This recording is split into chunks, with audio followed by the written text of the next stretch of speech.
Hi guys, welcome back. Once again, advice for today is isinugo ng Diyos Ama ang kanyang anak na si Jesus Christ para maghari sa atin dito sa sanlibutan at sa buong mundo. Si Jesus Christ ay sinugo ng ating Diyos Ama para maghari sa ating bawat isang mga tao, sa ating puso't isipan. Kasi pag wala kang kinikilalang Diyos anak na si Jesus Christ, hindi mo siya kinikilala, mas hindi maghahari sa iyo ang kapayapaan at kasaganahan. Kasi kapag ang tao, kinikilala niya ang Diyos anak na si Jesus Christ, na sinugo ng Diyos Ama, ay tiyak na tiyak, meron kang kapayapaan at katahimikan, at lahat ng mga problema mo ay mawawala. Basta manalig mananampalataya ka lang. Siyempre, dapat sumunod ka sa mga utos na ating Diyos Ama, Diyos Anak, at Diyos Espiritu Santo, yung 10 utos. Sundin po natin yun. Huwag po tayong gumawa ng kung anong maling mga gawa para sa kapwa-tao natin. Magpakumbaba po tayo, mahalin natin, respetuhin natin ang kapwa-tao natin. Higit sa lahat, maging mabuting tao tayo at tumulong tayo sa mga taong nangangailangan.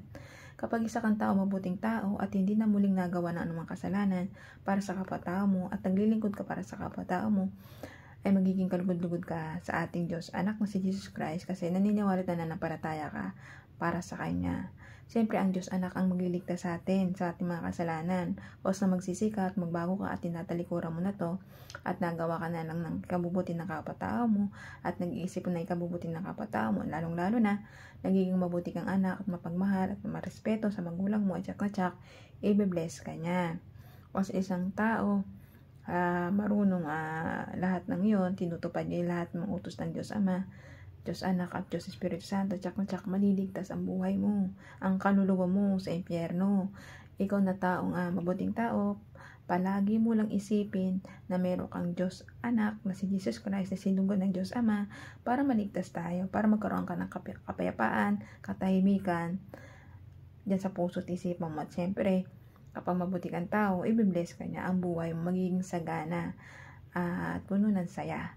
Basta ikaw, lagi ka lang manalig, manampalataya at magdasal sa araw-araw para hindi ka ligaw ng demonyo.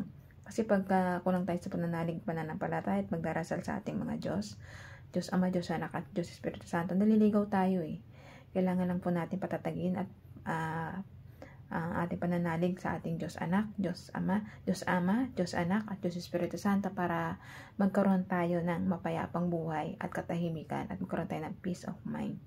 Kasi ang Diyos Ama, sinugo niya ang ating Diyos Anak para iligtas tayong lahat. Sinakripisyo niya ang buhay niya ni Jesus Christ para sa atin.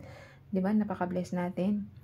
Kasi kung hindi niya isa gagawin yun, tayong lahat dito makasalanan ay mapupunta sa impyerno. Pero sa sobrang pagmamahal sa atin ng Diyos Ama, kahit gumawa na yung mga magulang natin ng kasamaan, mali para sa Kanya, at least napapatawad pa rin tayo na ating Diyos Ama, lalong-lalo na ang Kanyang anak na si Jesus Christ.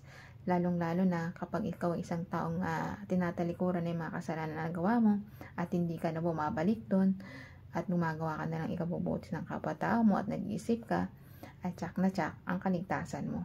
Maliligtas ka ang buhay mo sa impyerno at lahat tayong mga taong nagbabago at nagsisisi ay sama-samang kukunin ng ating Diyos Anak na si Jesus Christ sa huling paghahatol dito sa ibabaw ng lupa.